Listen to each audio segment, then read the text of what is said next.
Good evening, everybody. We're going to give everybody about 30 more seconds to jump in while we get everything going. We are live tonight on, of course, our studio, Facebook, YouTube, Twitch, and TikTok. Yay. So we are live tonight with an important podcast.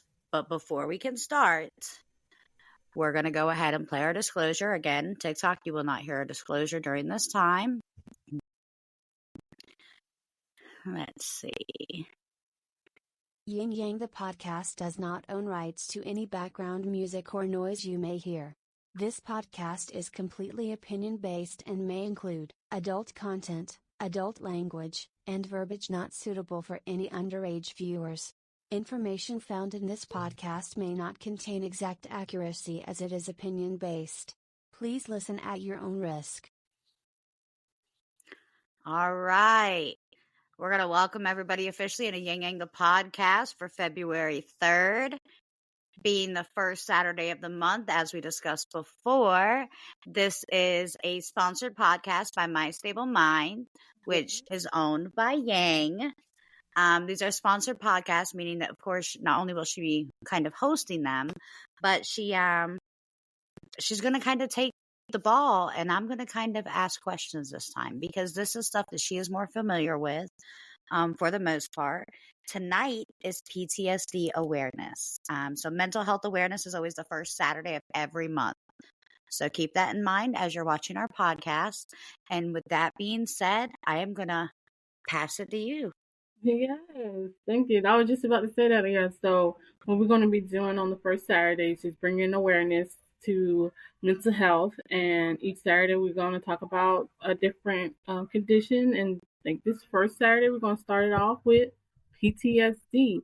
Now, Yang, like, do you know like a lot about or anything about PTSD?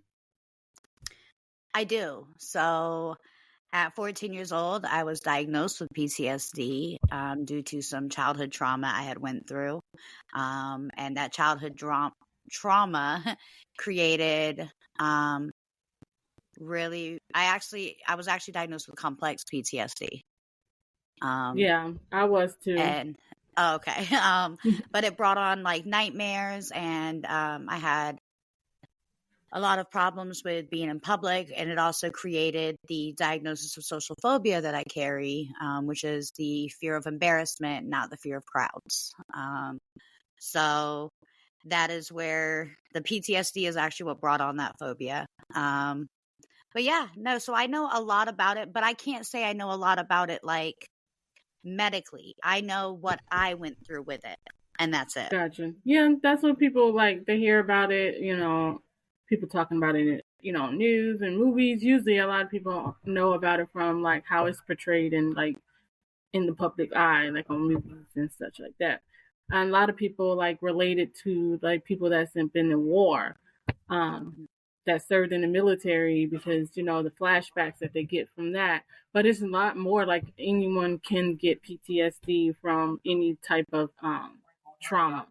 So let's talk a little bit about, let's get a little medical real quick and see, let's go ahead and tell you what PTSD actually stands for. It actually stands for post-traumatic stress disorder. You see, I had trouble saying that. That's why we're just going to call it PTSD. Yeah, so that's a tongue twister for me too. Right. And I actually used to get it wrong. Like when I was a teenager and I would tell people, I'd be like, no, I have PSD. And they would be like, what? And I'd be like, post syndrome. Post syndrome. I don't even like know PTT. what I thought the D stood for. But yeah, that's what I called it. Listen, I'll say one, either the T or the S. On PST, PTS, or something. I'm not going to get it. I got PT. Girl, you got part-time. Physical training, what is PT? That disorder, that flashback disorder. That's what we're going to call it. Okay. Okay, so, but yeah, it stands for post-traumatic stress disorder, which is really just like a medical health condition that affects individuals who experience or witness a traumatic event. like in Okay. their daily life, relationships, overall. It's just like it affects, your whole well-being actually. So it impacts every part of your life on how you act, on how you associate with people, how you not associate with people. So it really affects a lot in your life, and it can turn your life upside down just by having it. So um it stems from that trauma, those events. And like you said, you had been diagnosed with complex. Complex is actually, um, like it says, complex, a higher level than the classic or regular PTSD. You have the, PTSD, I guess we don't call it standard. And then you have the complex, which is people who been in ongoing traumatic events. Like it happened multiple times, and it causes a complex version of PTSD. So those are the differences, and it has different, like there's different symptoms with each one of those, and different like treatment options based on which one did you have, whether or not you have the standard or the complex. That's actually what I was going to ask when I raised my finger a second ago. Like, do the two have different symptoms? Like, how did they determine that I had complex versus? But I think that you answered that in what you just said. Yeah, we're going to dive a little bit deeper into it because, like, okay, let's start with the standard PTSD. Some of those symptoms include, like, the flashbacks, like I was saying. Those, like, the vivid memories that you get from that traumatic event, that you can feel it like you're reliving it right then and there, and it causes the PTSD. You get it from nightmares. Everybody know what nightmares is. We ain't gonna talk about what nightmares, dreams that scare the hell out you. So those are nightmares. Avoidance is another symptom of the standard PTSD. Individuals may go through great lengths to avoid reminders of that traumatic event. So if you're avoiding people, places, or any activities because it reminds you of what happened, then I do that too. I do avoidance heavily. So I can tell you that is a real symptom, because I would avoid and ghost people and things in a heartbeat. I'm not gonna lie. That's probably one of my what you call it, petty peeves, being petty. People call it being petty. I don't care. I call it avoiding shit that's gonna make me feel traumatic. See, and that's some people call it avoidance. I call it healing, because for a long time that's how I thought you were supposed to heal, and that's wrong, by the way, guys. Avoiding it does not heal you. No, it don't. Trust me, it don't. You got to find a way to release it or get it out, move, to overcome it. Not forgive and forget, but forgive and move on so you can gain your strength and your life back. But yeah, avoidance is real. Most people probably do avoiding as one of their main symptoms. I think more people probably do avoidance than flashbacks. Right. Flashbacks are real too, though, guys. Yeah, it is. When you have that overwhelming feeling of that, where you felt like reliving, that's the thing. You relive at that exact feeling. You get all of the feelings, emotions, the visions going on in your head. Everything is just like actually like you reliving that same time over and over again. That same trauma over and over again. So yeah, the last well, I got a couple more symptoms I just want to touch base on is I'm gonna try to say this word, okay? You ain't go ahead and laugh at me now because I'm gonna try to say it. I'm probably gonna butcher it, but we're gonna say it. It's hypervigilance. That's, you actually said it right. I actually said it right. Yeah. Hypervigilance.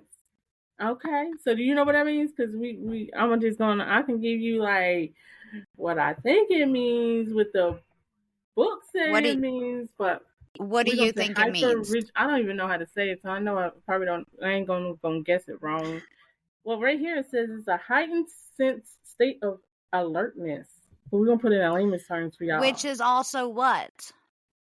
Reading, who else has a hyper sense of alertness? We did a podcast on it a couple weeks ago. girl, you know my memory. I do 300. Empaths. Oh, yeah. Remember how I talked about how empaths, that actually stems from a trauma in your past that makes you more aware, and that's how you become an empath? That's what it is. So now you know what I was referring to when I was talking about empaths. Empaths. Empaths, yeah, because we did. Now remember that we did, and you did say that most empaths get their powers, we're going to say, from going through a traumatic event. So Yeah, that does that's make what sense. it is. Yeah. So yeah, so hypervigilance can lead to, you know, increase in their ability, you know, can't concentrate, ADHD probably. So I think I got a little bit of that too. I'm starting to feel attacked. Right. I think I got a little ADHD too. I probably got a whole lot of shit wrong with me. But. And the last one for the well, not the last one, but like people with standard does experience like emotional numbness, and I can contest to that. Like you get real numb, detach yourself from emotions, detach yourself until from you begin to heal, guys. Yeah, because I would avoid you, and I would go through numbness, and while I'm detaching, because I will hide in my house. And I will not talk to you. I will put my phone on do not disturb and go to my quiet space and don't come over. See, that's why I have people know don't come over. Which she still does. Just for the record, she still puts her phone on D&D. Oh, it's on D&D so right we now. know. It stays on D&D. Listen, my phone, no lie, my phone stay on battery saver and D&D like 99% of the time. Like. So, and I know this is completely off subject, but I just learned, and I actually learned this from her when I was there last time, that if you put your phone on D&D, you can list some people that are your favorites that you'll still accept calls from. Mm-hmm. And if I would have known I could do that, I would have been putting my phone on D&D a long time ago. But I just found out from her, and now I know how to do it. Now I do it. I just found out how to use D&D. I mean, I knew the feature was on the phone, but I never paid no attention to it, never really used it to see what it was all about. But when I found out and what it really, really does, I was like, oh, this phone about to be on Do Not Disturb. Leave me a voicemail, and when I feel up to it, I would check it. But I got my favorites. If you ain't that important, you is not on my favorites list, and you can't get through. But I do got a set, so if you're not on my favorites and you call me twice within 15 minutes, then you can come through. Then it might be an emergency that I might need to talk to you. You better quit broadcasting that on podcasts before bill collectors hear it. I'm just kidding. Oh, they get blocked. Okay, so there's a difference between D&D and block. So if you go on call and to get through for some foolishness, you're going to be on the block list. So you get the D&D or you get the block. Take your pick, because it's fine either way with me. It's fine with me. You can go on D&D or block. It's up to you. You want to, what you call it? You want to abuse the D&D features or the privileges of D&D, you can go on block. Listen. Blocked you out of my life. Oh God. Okay, so the last symptoms of the regular is your negativity, like basically having negative thoughts, negative beliefs, just being a pooper head and just being all negative. Being a pooper head? That was the most grown-up thing I've ever heard you say. But no, it makes sense. And that's actually a good way to put it, because it's not really their fault that they're being negative. You know, that's stemming from a area of that wall being up and needing to protect themselves, their emotions, and their heart. So, you know, that negativity, it comes off aggressive sometimes. But the flip side is people got to remember, if you meet someone that's always negative, they are probably struggling with something you're just not aware of. Right. Because there's no reason to hate every moment of your life. And that's speaking from someone who's been through some stuff. So... you still see me on here smiling and doing what I got to do. And sometimes you got to introduce people negative because they don't know how to do. They probably don't know how to set their healthy boundaries and don't know how to, you know, really work that to it's beneficial to them. So they are so negative. Right. So that negativity lives there because They need to set those healthy boundaries. Don't cross this line. Don't come inside my box. So you messing with the energy. You got to get the boot. So So if those are all of the symptoms for regular PTSD, like PTSD standard. We're calling it standard. Standard. Okay, standard PTSD. I don't know why I keep quoting PTSD because it is PTSD. Just ignore my finger quotes, guys. They're apparently just showing up when they want tonight. So I'm gonna just put my hands under my legs and try to quit talking with my hands. So what additional symptoms then make it complex, or is it completely different symptoms? Oh, so additional symptoms. Yeah, I was just about to jump into that. So some symptoms that makes it complex. You know, complex is the ongoing, like you've been through it. Right, and I was pretty sure that I had all of the standard PTSD symptoms most also. People see, I got complex. I have all the standard, and you have additional ones for complex. So a lot of people who has the complex PTSD do have or will have all of the symptoms, or everything from the standard. So that's why you got everything from the standard. I got everything from the standard too as well. Okay. Well, now I feel a little bit better because I was like, dang, maybe they misdiagnosed me. No, because we're special because we're more jacked up. I got to hear this now. So, listen, jacked up by like more messed up? Oh, okay, so when you first said that, I thought you meant like jacked up, like we got more caffeine in our body, we have more energy, like ADHD. Girl, no, we're talking about PTSD. I know, but when you said jacked up, that's why I was thinking energy, like it out, and I was just over here talking with my hands, I was trying to be polite and not cuss, so I was trying to think of a word that was replace the cuss word that was in my head. We'll just do this. We're just gonna use your quotes, so. You're more complex. We're gonna be complex. Okay, so we make fun of everything, so it's okay. That's how we deal. Yeah, I'm all jacked up. Anyway, symptoms of complex includes emotional. We're gonna butcher another word. Emotional dysregulation. Oh, I said it right again. You said it right. Yep. So what's dysregulation?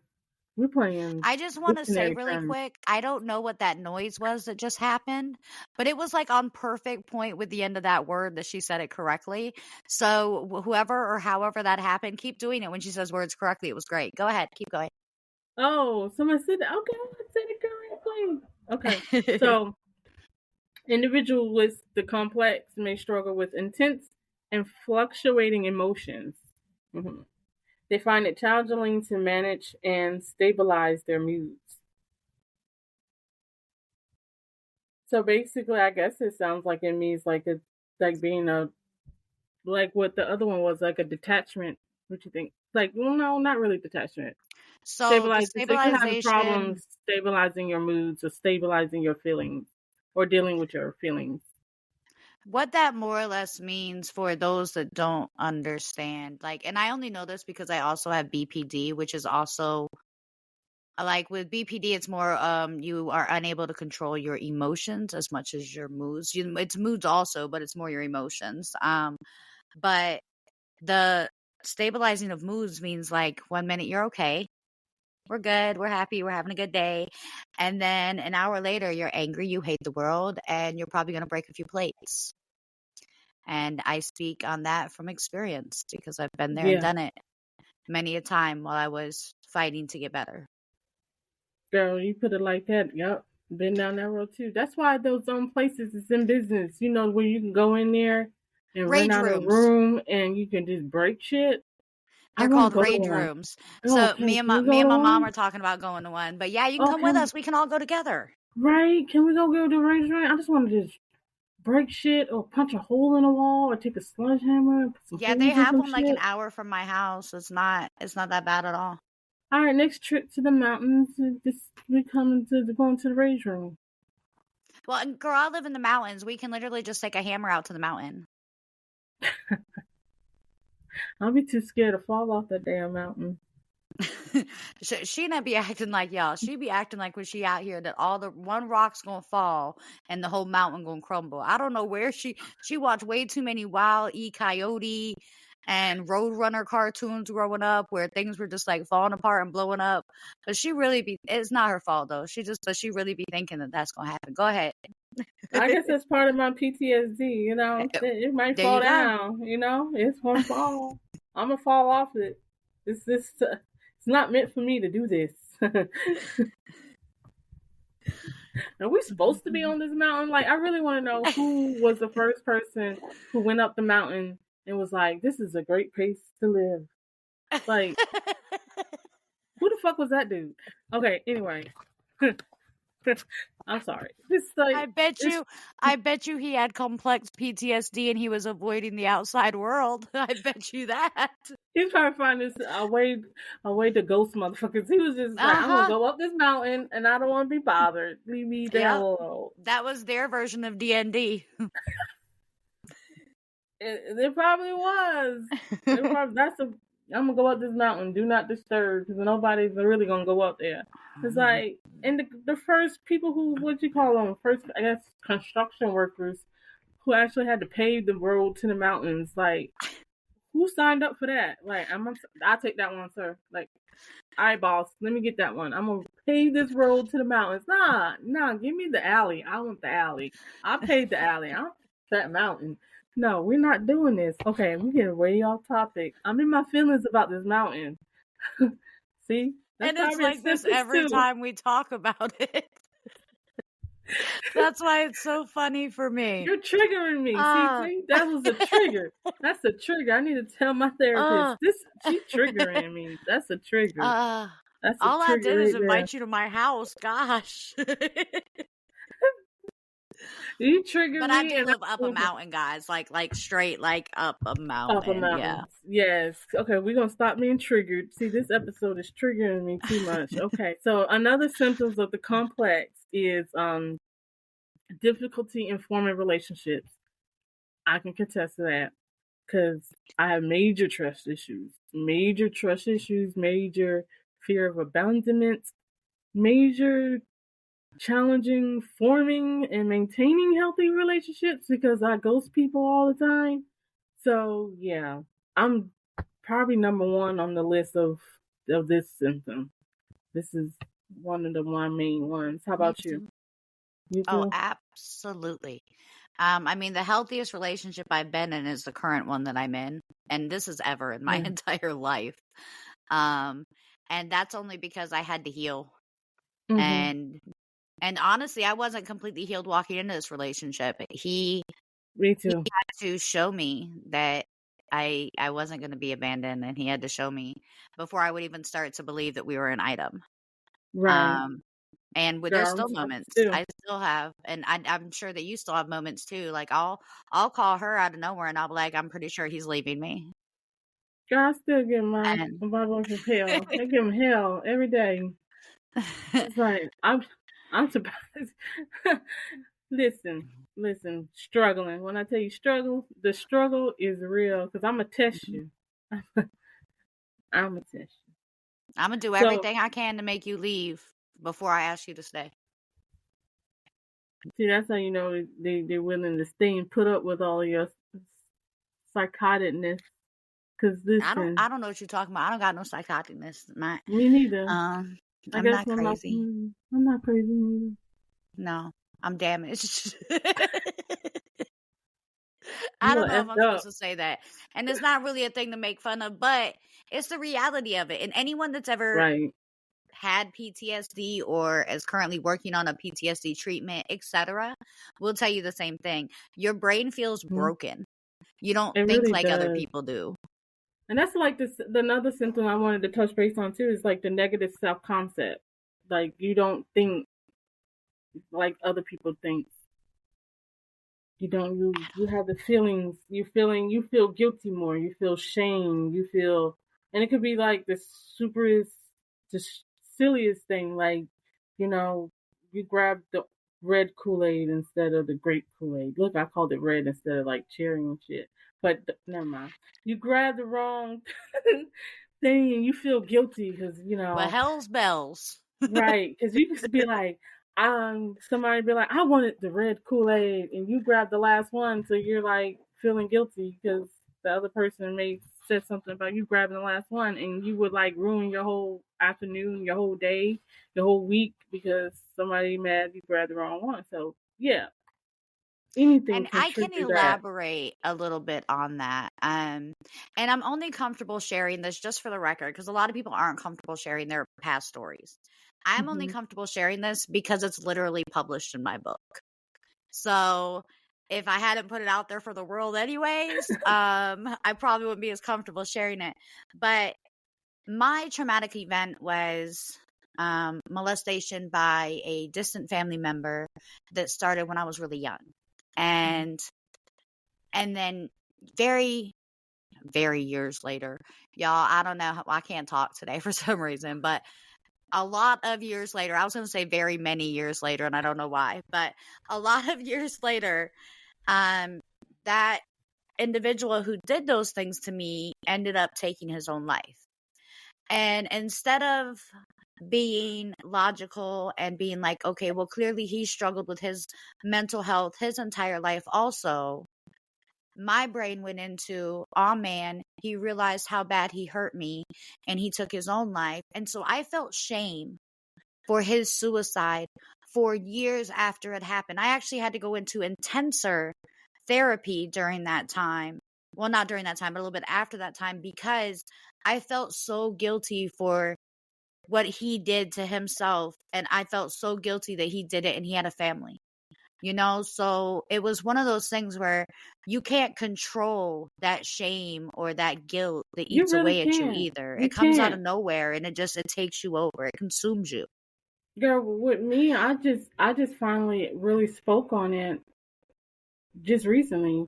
Right. Like, really spoke about what happened to me, like as far as like with like telling my parents that it happened when I was younger because it happened and nobody knew, and because of that shame, I was shamed and guilty. I thought it was my fault. I thought, and I didn't want nobody to know it happened, so I held on Mhm. to it. But now it eats at me. So at 40, I'm just now saying, hey, this shit happened when I was younger, and I need to process it so I can not let it affect me. But yeah, I get that feeling, that shame. Even now, some things that I do or don't do, like my day to days, that feeling is set in too. That shameful feeling or guilt, um, Mhm. about things of your decisions. And it's hard. Like sometimes people struggle with making decisions because of what happened, or they constant reminder. So yeah, that's It very, never very, very goes big. it never goes completely away. It always kind of sticks in the back of your head. Like I logically and I don't want to say completely healed, but as a majority healed individual that's worked really hard to get to where I am in my mental health, I will say that I'll still have moments in time or days that pop back into my head where I'm like, man, if I would have just told him I forgave him, maybe he wouldn't have put Hmm. his family through that, Right. but I go and the through sucky like, part is it's not my burden to carry. I didn't do anything wrong. no, it's not. Even though, like with me, it's I don't want to talk about it. Like I held it in so long, I didn't want to talk about it, and still don't want to tell about all the details because I don't want. I guess I feel guilty about how it's going to affect the people, that did it to me. So it's like, And the only thing I want to say to anybody out there that feels like that, anybody, I don't care who you are, if people wanted you to speak better of them, then they would have treated you better. This is your story to tell. And a lot of people are going to be like, oh, Cat Williams said that. No, he didn't. He took that from a famous writer. I am not quoting Cat Williams. Um, but that's the absolute truth. If people hmm, wanted you to speak highly of them, they would have treated you better. It is your story to tell, that's a good and you point. choose how you want to tell it and who you want to tell it to. And should the day ever come that you tell it to the world, the only person that can be upset about the fact that the story was told was the person, and the only reason they can be upset is because they're guilty. Hmm. You know, there's not a way to take those items back. And it could be as little as, you stole my Legos when I was in first grade. If it hurts your feelings and it was never addressed, it hurts your feelings, it was never addressed. Your feelings are valid regardless of what they are. That's true. And that is so true. We hold on to that guilt, and how we overcome it is letting go of that guilt. But it's a hard step to let go, a hard process, and that's part of treatment. So I'm jumping ahead. But I do want to touch base on one other major symptoms of the complex PTSD that I think is important is identity disturbance. And I can contest to that too, because you have a lost sense or a broken sense of yourself. You make it difficulty to establish your identity, who you are, and you second guess. Like I second guess just about every decision I make. Did I make a right choice? Did I not? Even though, like, I just recently purchased a new car, and I second guess the whole process. Did I pick the right car? Am I making an accident? Should I hold off and go to a different car lot after I'd been to 5 other different car lots? So am I making the right? Even after I put down the down payment, it's like, did I make the right decision? You know, did I sign? I already signed the paperwork, but did I do that right? Is that the right decision to make? So I second guess everything. Is like having that identity disturbance or broken identity is real, that you don't have that. I guess it all boils down to you lose that confidence you have in yourself. Well, you got to think about it. You were constantly second guessing everything that you believe because everyone in the world is telling you, like for instance, with my situation, that was an extended family member, but as an extended family member we saw on a regular basis.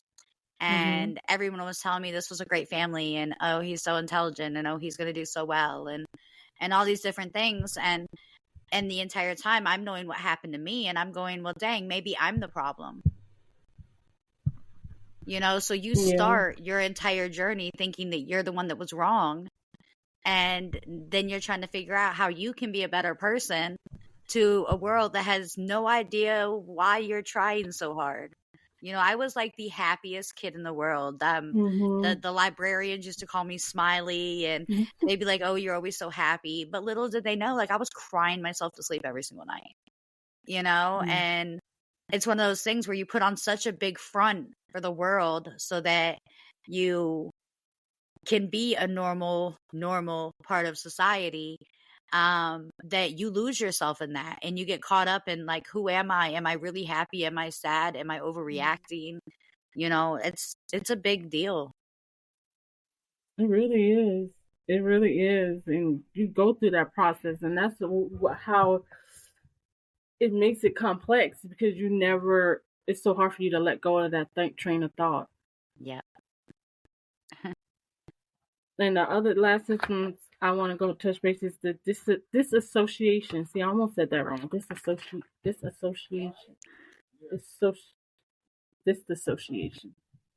Disassociation. You're saying it correctly. You said it the first time correctly. It's when you started to repeat it that it started to sound silly, but it's disassociation. Yes. Yes. So yeah, that was the so that's the main difference with the complex. You have those additional heightened symptoms with the complex PTSD. And so you have the easiest way to ones from the standard ones. And for those of you that really know what disassociation is like, I can kind of the easiest way to explain it to people, honestly, is you don't believe that sex and love are the same thing. So you disassociate the emotion from something that should be an emotional event. It's the easiest way to break it down so that a lot of people understand. So I'm just going to leave it at that, and we can move forward. Yeah, you could have hit the nail on the head. So what do you think? We talked about what is PTSD. What are your thoughts? I just want to know your thoughts real quick on what do you think some causes of PTSD is, or where some causes. We already know it comes while anyone can experience trauma. When anyone can experience trauma, not everybody develops PTSD from the trauma that they experience. So what else do you think can cause the PTSD? So we know that, like, childhood, sexual acts can. So that's, all the different versions of that. And I'm just going to leave that at that. I would think that witnessing a murder or witnessing someone pass, even having someone close to you pass at a very young age, I would think that, like young children in a hurricane, that could create some kind of trauma. Anything that could anything out of the norm that could scare you or change your direct course of life. So even if it's something as simple as you were riding your bicycle and you fell down a hill and you got several rocks in your knees, that could create a PTSD with bicycles that, etc. Yeah. Go ahead. So now, I was just about to say, Adam says I give him anxiety with my driving. So later in life, he might have PTSD from that. So, just saying, that's an example. So we, so that's how it kind of flows. But anyway, so we got the quotes, the standard PTSD, some causes stem from like severity. You have to look at the severity of the trauma. Like, is it more, severe to life threatening that type of thing of the event, the trauma event. The duration of the event, a duration of the trauma, like the prolonged exposure to that can develop that PTSD. Lack of support with the trauma or with the traumatic event, I guess you could say the aftermath of the trauma. So the lack of support during that process. And any other mental health issues you may have alongside of any other previous trauma other than that, one event. Because, PTSD, people can get the standard PTSD from one traumatic event. So if you have other traumatic events or either other mental health issues, that can lead to developing PTSD as well. So that actually makes a lot of sense. That makes a lot of sense, right? It's like a big eye opener, really. So some complex causes would be like you were saying, the child abuse, the physical, emotional, and sexual abuse during childhood can usually leads to complex PTSD in adults. Neglect and domestic violence. So I got all three of them. So my complex PTSD does come from childhood abuse, neglect. I experienced that in during childhood as well. Domestic violence experience, went through all that. So that's why I have a really complex version of the PTSD. That actually makes a lot PTSD. Of sense. So because I got all of that together. I can say I've never really experienced neglect directly. But as I got older, when you have any form of PTSD, it's really, again, hard to maintain relationships. So a lot of my neglect and abandonment issues stem from early relationships as I went into adulthood. Right. So and my neglect is not, look, I'm going to clarify that, but because you have two different versions of neglect. It could be physical emotional neglect or and emotional neglect. So my neglect really comes from mostly comes from, I should say, the emotional side. I got emotional neglect. Like, I wasn't really neglected physically. I was abused physically, but not. Yeah, and I wasn't really neglected emotionally. I just didn't tell anybody, so nobody knew what was going on until it was way too late. Oh Lord! See, you're almost like me. I waited till I was 40, but like, hey, something's going on. Yeah, no, I did it a lot sooner than you. I was 14 when it all came. I was 12 when I was 12. Oh my God! So some treatments. So real quick, before we're going to talk about a little bit about treatments, and then we can hit some stats that I think are so I need to bring awareness to some statistics, and then about 15 minutes. So some treatments, we can do therapy. Therapy is one of the biggest treatments for PTSD.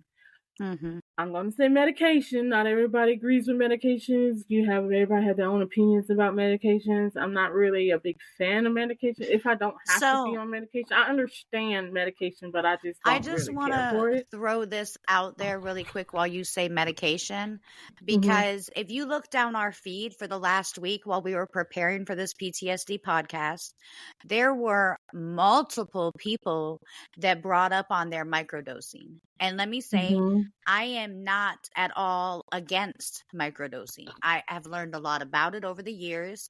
I think it's a very wise decision for some people. However, I think that if that is a decision you're going to make, you need to speak with that. I'm sorry, y'all. My brain's not working tonight. Speak about that with a physician. Even if you're not comfortable talking to your direct doctor about it, you need to talk to your therapist, somebody about it, because microdosing can also cause you a lot of harm if there are certain things wrong with your health. Right. So before you go out and make decisions like that, whatever, because I'm all for holistic treatments. Holistic treatments are the thing to me. But I'm a hippie at heart, so I don't really like medicine. I prefer that. Yeah, I prefer a herbal approach other than a pharmaceutical approach. But you should never do any of that stuff without a doctor. Right. And they might not ever give you like a sign off on it, but at least they could say educate you. But I know you have the final say what you put into your body, but you can get educated and the doctor can tell you, like, you have high blood pressure and I have you on such and such with your blood pressure or your type 2 diabetes. And microdosing can spike your heart. Right. And then you can make an educated decision on whether or not you want to microdose or not. Yep. So, and I just wanted to address that because so many people brought it up on the page that I just wanted to say that it's not something I disagree with at all. And I know a lot of people that it's worked for. I just don't think that you should do it without a physician knowing. Right. That's agree. I am totally agreeing with that. And the other treatment I want to touch base is on support groups, and there's an abundance of information on there, and there's a lot of support groups out there that can help you if you have someone to talk to. It's what stemmed me to even start My Stable Mind, is because I wanted to be there to support others and let people know that they're not alone. You are not alone in this fight. Mental health affects a lot of people, and I want to try to erase the stigma that's out there, that we don't need to talk about it. That's something you don't need to talk about, something you need to hide. No, if it helps you to get it out, you are not alone. We better look at the stats, but there's a lot of people out there that's fighting with something, and that's why I want to start My Stable Mind. I started My Stable Mind to educate, be there for people, about, and let them know they are not alone. They are not alone in this fight. We are in this together. Just know that we are in this together. You are in this together. We're in this together. We're in this fight together. You're not alone. You do not have to fight these feelings alone or nothing. So you need a support group. They're out there. Stay tuned to My Stable Mind, because they're going to be different, like I said, life coaching and training videos out there that are going to help you get through things. If you're not in the group, in my Facebook group, you join up in there, because there are going to be some things going on this year that I'm going to amp up, because people need to be supported. There's not enough awareness on mental health, so I'm really going to be shining that light. And another thing that leads me to the other one is for lifestyle changes. So that's why I'm going to be helping out with those lifestyle changes with My Stable Mind. So stay tuned with that. I just want to say, and just a couple of treatments for complex versions, because complex, you got to dig a little deeper with complex, because we're special. So that complex is the trauma focused. I just want to say I like special a lot more than jacked up. But go ahead. Okay, yeah, we're gonna go with special. Yeah. Maybe that was kind of low key, but yeah, maybe I don't know. Low key is not really the right phrase. Anyway. It was high key. If you say high key, it's the opposite. I don't know. Wow, you know what? It's probably not even close to what I was thinking. But anyway, to treat complex, we're going to need some trauma-focused therapy. You know what? We're going to need some therapy, not the standard therapy, I guess. We're going to need some focused therapy, some behavioral therapy, some mindfulness practices, along with that medication to handle. But now let's get into some of the some statistics so we can see how common PTSD is. I said that wrong, right? I was just going to try to go. I love it, though, because every time that you have said statistics, you have said it wrong. So it just makes me giggle. But I know that it's just a word, and it's just one of those words that catch people up. But it's so funny to me. I just love it. Sorry, go ahead. No, because I was going to blow past it like it wasn't even a thing until I seen you laugh. You was laughing, and I was like, oh, my God. She know I said it wrong. Everybody knows I said it wrong. TikTok know I said it wrong. Listen, your complex PTSD is showing. For real. I'm going to need a microdose after this. Oh, okay. So PTSD is really, really common, you guys. Really common. So I got these let me give shout out to singlecare.com. I got these statistics. I'm going to say stats. I got these stats from singlecare.com just to let you guys know I didn't make this stuff up. So I didn't make up none of these numbers. Go out there to SingleCare and you can find out that I'm telling the truth. Okay? So Canada actually has the highest rate of PTSD. And they studied 24 countries, but Canada was like the highest. Probably because all that cold. Is Canada part of a mountain? Listen, Sheena. It's just too cold anyway. Sheena, we need to have a geography lesson. Really badly. Because this whole afraid of the mountains thing. Like, so does that mean you afraid of Canada now too? I don't know. Canada is too cold. I'm not going to Canada because it's too cold. But other people, let's come back to the United States. Okay, so in the United States, it says there's 20% of people, of everybody in the United States who experience a traumatic event, they said 20% will develop PTSD. That sounds normal. 1 out of 13 people in the U.S. will develop PTSD at some point in their life. 1 out of 13. And there's an amount of mild, moderate, and severe cases that is nearly equal to 36.6% of cases. 36.6 cases are severe. 31% were moderate, and I said that wrong. And 30% was mild cases, other cases out of United States studies. So that's a lot. But there's a lot of people experience PTSD. It's honestly, besides anxiety, it seems to be becoming one of the most common mental illnesses. And we got millions of people in the United States, so I don't know the number of people in the United States. Alexa, how many people are in the United States? In 2024, the population of the United States is projected to be 342 million. Stop. 342 million people. Okay, so out of 342 million people, 8 million people in the U.S. got PTSD.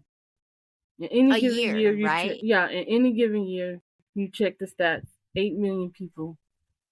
That's a lot. At least 8 million people in any given year has PTSD. And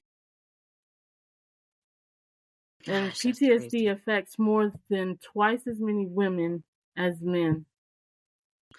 So is now a good time to bring up the whole Me Too movement? I don't know if you remember that movement, but I remember that. The Me Too movement, I mean, I'm not saying that it happens to everyone, but I'm saying that there sure are a lot of Me Too's out there. A lot of women. So, like other 8 million, you said twice as many women. They say about 10%, 4%. It's a 10% women to 4% of men. Yep. So out of every 100 cases, 10% of those cases, well, 10 to 4. So out of 100, that would be what? 10 to 4. Girl, That's only yeah, we're not good at math today for some reason. I'm not even good we're at not speaking good. today, so. Yeah, me neither. Pronouncing words, everything is off today. So you were saying earlier about like the causes. You were saying some with like you said, child abuse, sexual assault, shooting, gun violence, and stuff like that. So let's talk about some statistics. Oh, I said stats about Math. per trauma. So with sexual assault, let me see here. There's like 49% of the cases come from sexual assault.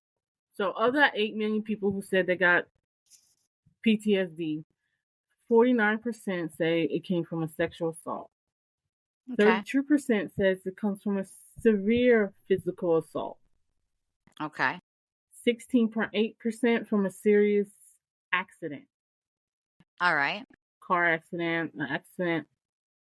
That makes sense. Like you said, shooting or stabbing victims, 15.4%.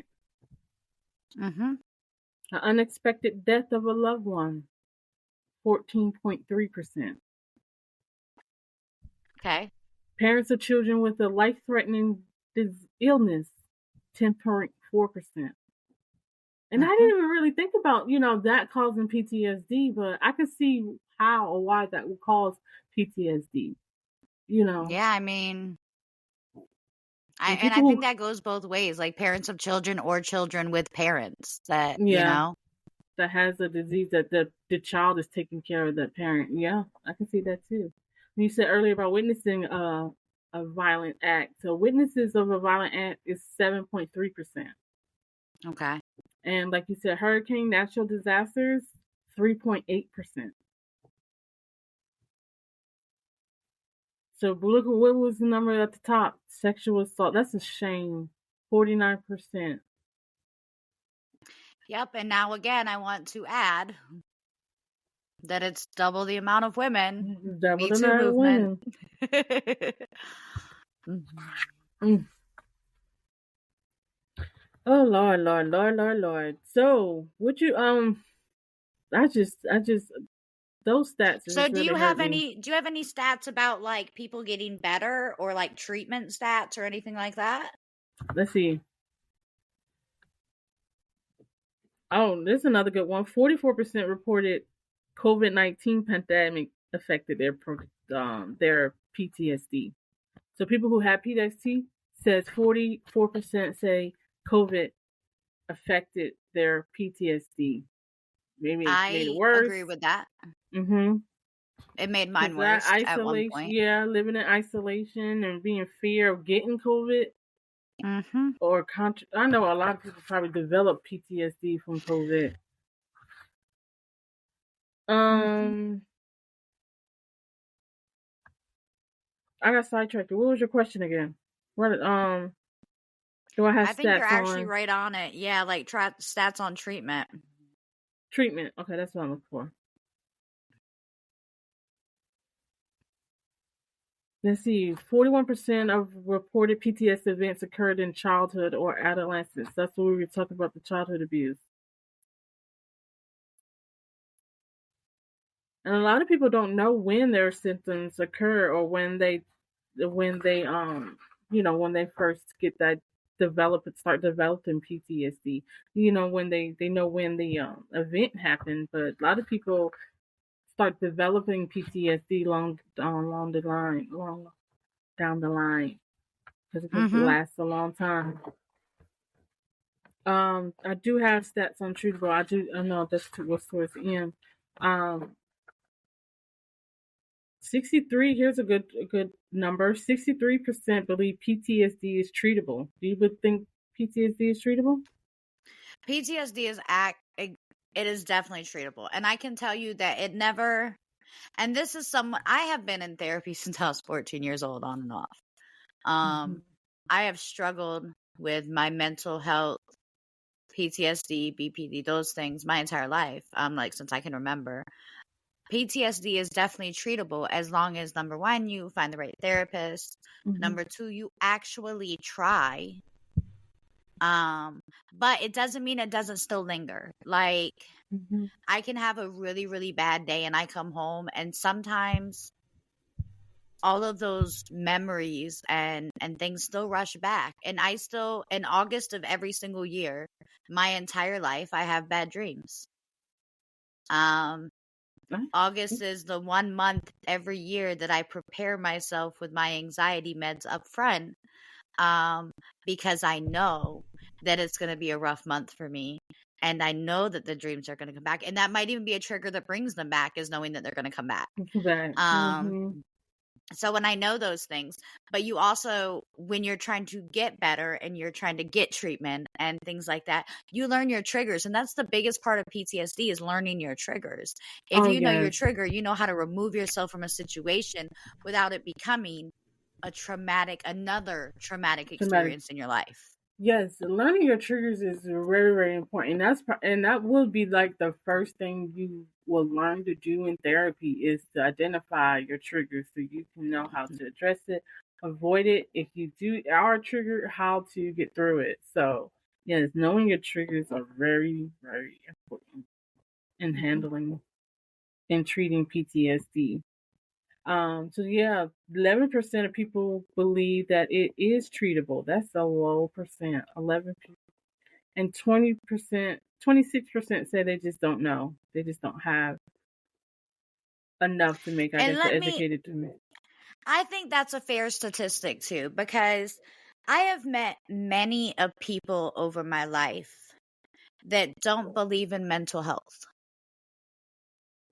Which is strange, and it's only strange to me because I was diagnosed with my disorders so young, and I fought so hard to get better and deal with those disorders, that when people are like, "Oh, mental health isn't real," I'm like, "What? That doesn't make sense." Like, so when you're not sure if something is real and necessary, right, and then also like.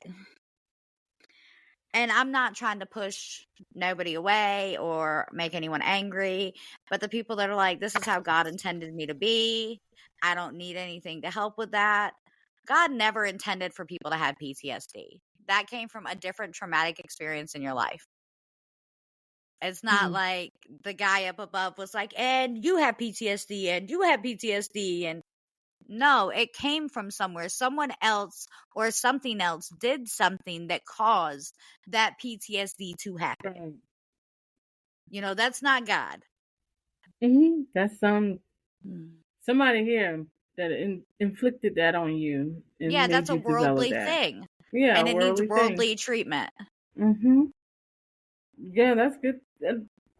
That's good that you said it, because like looking at this statistics, it says nearly 1 in 5 respondents did people who responded saying they did not seek treatment. That's 1 in 5 said they did not seek treatment at all. And it's hard. It's hard to seek treatment for that, especially the older you get. You know, I just happened to be at a time in my life where I did something. I did, you know, I attempted suicide. And so when I attempted to do that, which by the way was in August of that year, when the dreams were way too much for my brain to finally handle, you know, that pushed my parents into pushing me into therapy and pushing me into trying to find out what was going on. But it was a blessing in disguise that I was so young to figure it out, because there are so many adults that at 30 and 40 years old are starting to realize that they have these things that have stopped them from progressing in their life for so long.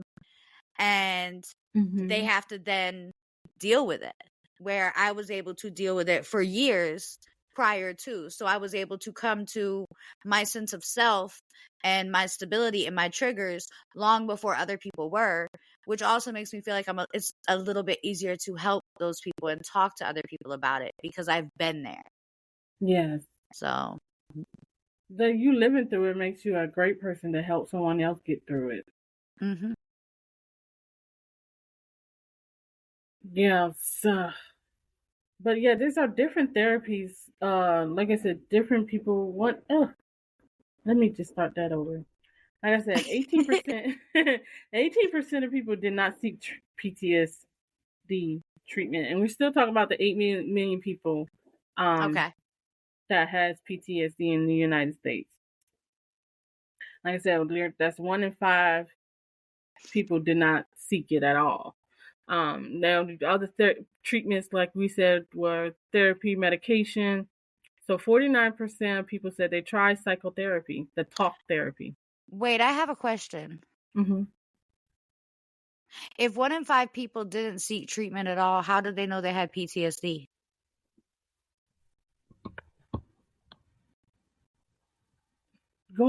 Being diagnosed, I would assume.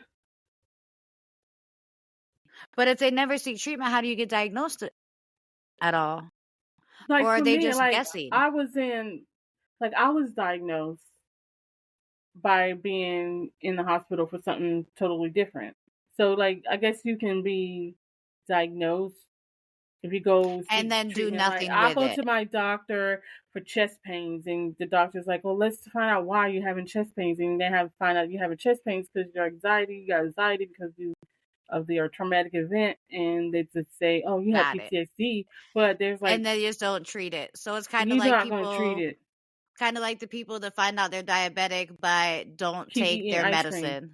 Yeah, Right. I'm a right. diabetic, but I'm going to get me this chocolate ice cream and these cookies and eat all of this bread and not take my medication. Okay, so no, that would make sense. Okay, you can continue. Sorry. No, that's great. You have a question? Somebody else might have had that same question. We had to break it all Because down. when you said it, I don't know if it was how you worded it or what, but my brain was It like, well, how probably do they know was. that? How do they know Listen, that if they didn't seek treatment? I'm still over here tripping that I can't say the stats, all the way out. Statistics. So it's probably because I said it wrong. Anyway, 41% of people, look, my nose ring fell off. 41% of people have tried antidepressants, like medication. Okay. 33% of people tried coping strategies. That's just not doing therapy, not doing medication, just finding That's ways what I to do now, just so coping. everyone's aware. I use Yes. coping strategies now. That's how learning your triggers. That's what I was talking I was just about. about to say that. You got to know your triggers to do the coping strategies. You got to know your triggers. 24% have taken medication for specific PTSD symptoms, such as like sleep aids for specific. Okay. It's the S's. It's the S's that mess with her. It's the S's, right? Sleep aids for insomnia. Like, so 24% of people just take medication to, like, for their other symptoms, I guess. I used to take sleep meds, and that's because it stops the dreams. 23% of people have tried cognitive behavioral therapy, and that's with part of therapy with a counselor or therapist, licensed therapist, I should say, a licensed therapist. Yeah, that doesn't mean you're homegirl. That don't mean you're homegirl. You don't get to call up Shakira and say, "Hey, girl, let me talk to you. Let me get my therapy session done." That don't get you help. That gets you friends.